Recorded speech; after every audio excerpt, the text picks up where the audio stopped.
HHC, a novel hydrogenated cannabinoid. According to YouTube, shown here videos that intend to educate and are not graphic by nature and do not glorify the use of drugs, both abide by the community's safety guidelines and are eligible for monetization. The following video does not glorify the use of drugs. Instead, it attempts to be non-biased while delivering vital life-saving information disguised as entertainment. We've advanced swiftly from the broad availability of Delta-9 THC and CBD on the market today. Yup, I'm saying it out loud. We've entered a new age via the discovery of alternative cannabinoids. We've talked about Delta-8 and D10 THC as being leaders in this new age. But with THCO and THCP also making moves in the market, you can probably relate when I say the latest of these compounds, HHC, certainly won't be the last. So, what is HHC and how does it differ from other cannabinoids? At a glance, what is HHC? HHC stands for hexahydrocannabinol, and it's a semi-synthetic cannabinoid. Another thing that sets HHC apart? It's very similar to THC, but comes with a twist. The secret keyword here is hydrogenation. HHC is a hydrogenated form of THC. Okay, I know that the world of cannabis science can sound like a mouthful. But hydrogenation is a fairly simple process. As you can guess by the name, it has to do with hydrogen. The chemical reaction between an active compound and hydrogen changes both the molecular weight and molecular geometry. In return, the hydrogenated compound becomes much more stable. Think of higher resistance to heat and extended shelf life. The currently available studies on HHC are still at a very early phase and are very limited. But insatiable Canino ninjas, we've got you covered. HHC Effects, the Armageddon-ready cannabinoid. The magic key to understanding the effects of HHC is in the structure of the molecule. First, HHC is less susceptible to oxidation and breakdown. That's because the HHC molecule is saturated with hydrogen. As a comparison, studies show that THC is one of the least stable cannabinoids. THC loses hydrogen atoms as it oxidizes. Then it forms two new double bonds. When this occurs, THC becomes another cannabinoid called CBN. This is an all-natural process. Heat and light cause THC to convert into CBN. It's part of the reason why old weed often contains higher amounts of CBN as the THC degrades across time.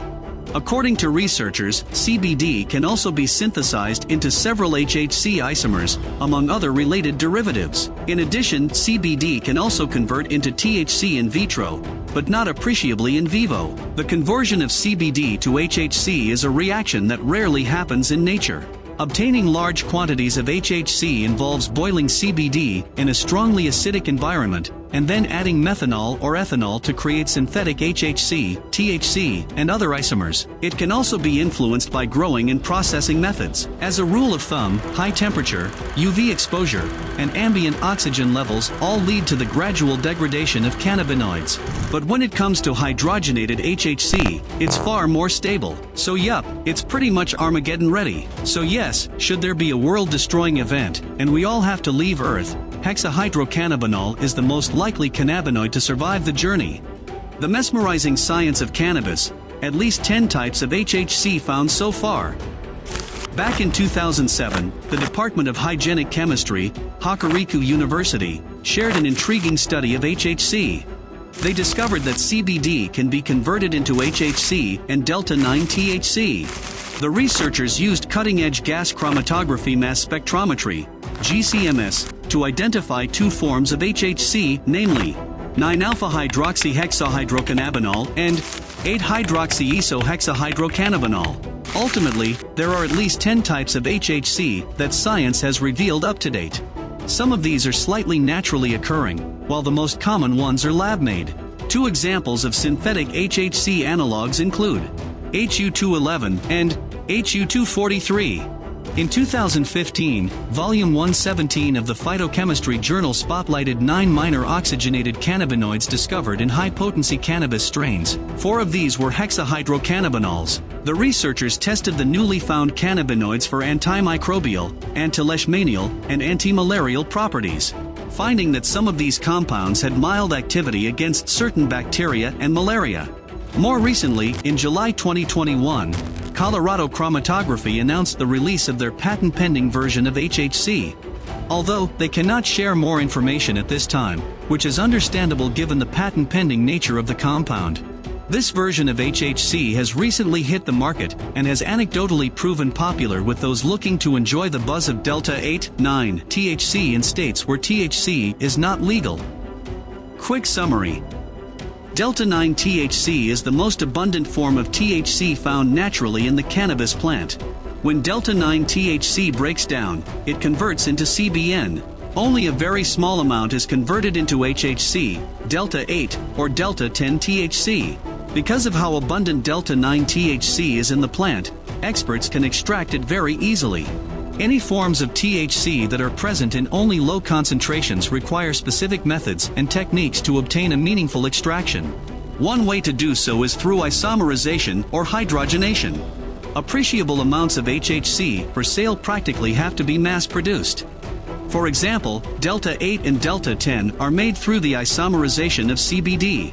HHC can be made through a hydrogenation process that involves CBD. THC and its stereoisomers can either be converted from CBD or extracted in its natural form. What science knows about HHC? At this point, there are too many questions and very few answers about HHC. Therefore, we are mostly limited to research based on animal studies.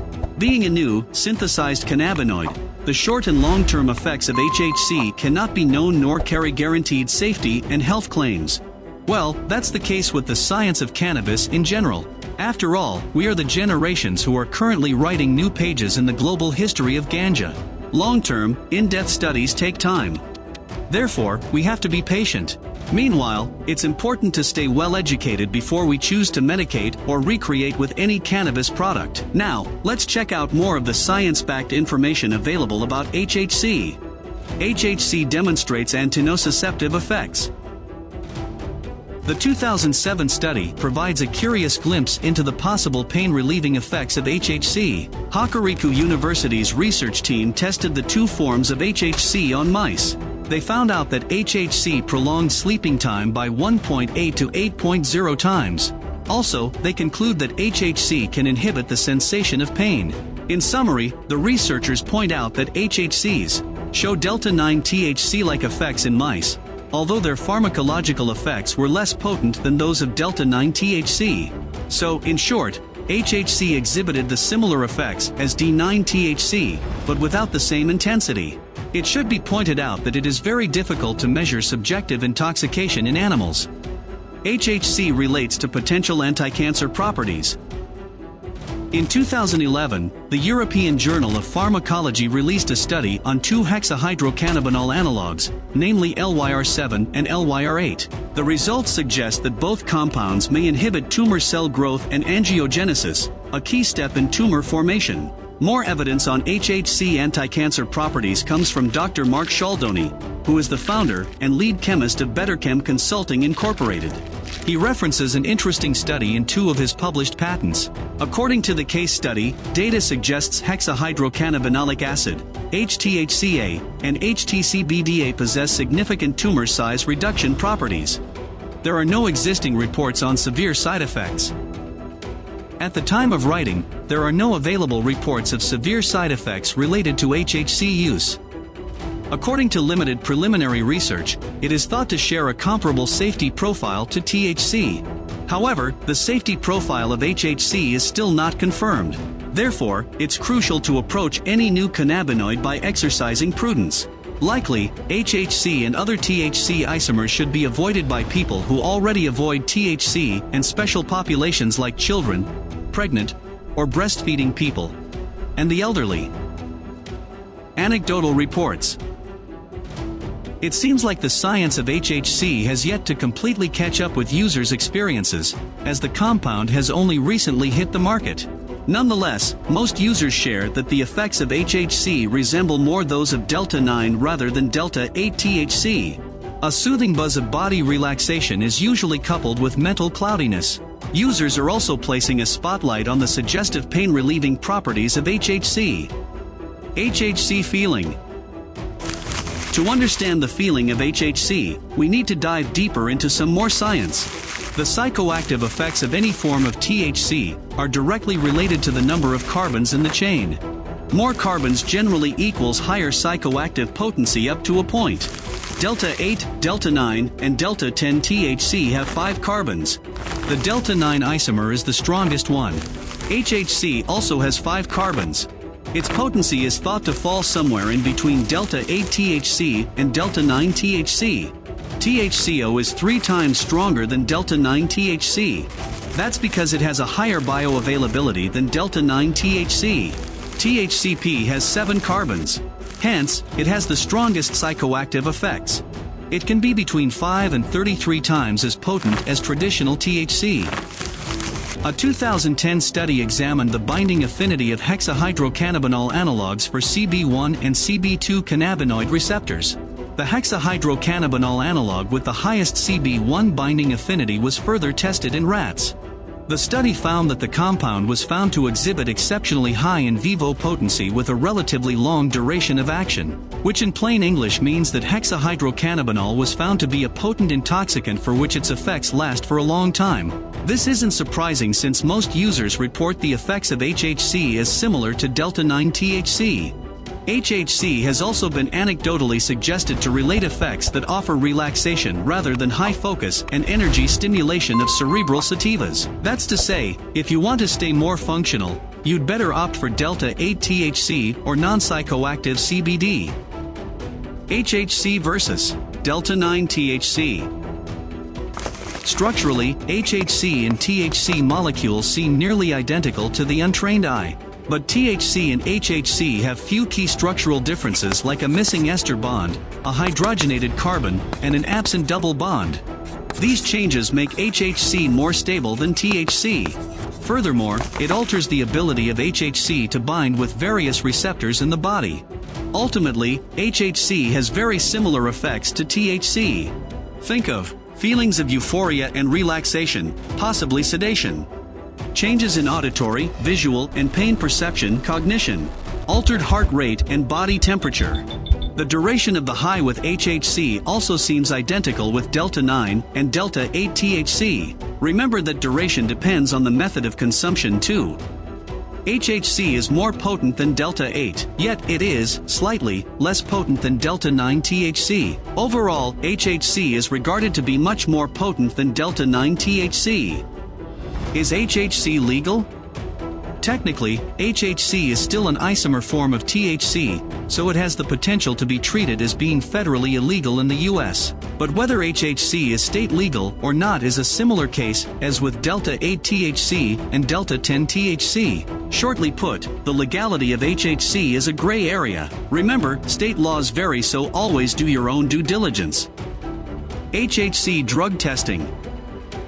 You might be wondering if you'll fail a drug test using HHC. Using pure HHC won't necessarily mean you fail a drug test for THC if the product contains pure hexahydrocannabinol. However, synthetic HHC often also produces THC along with it, and it may be difficult to fully purify.